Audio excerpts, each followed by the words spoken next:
Into na ako sa mag-affiliate guys. Suko na ako. Lagi na lang 0 views, 6 views. Minsan 3 views, 2 views.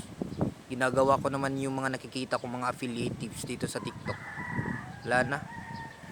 Yoko na, mag-iisang buwan na ako ganito, nagpa-power posting, sandwich method, lahat-lahat na lang ginawa ko, wala pa ring views.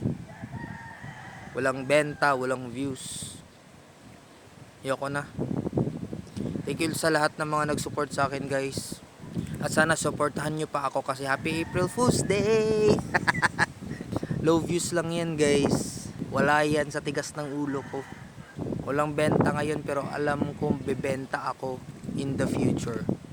Walang puno na itatanim mo ngayon, bubunga agad ngayon.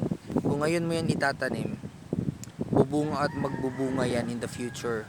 Yeah guys, yung na-experience ninyo na low views, hindi lang kayo yung ganon.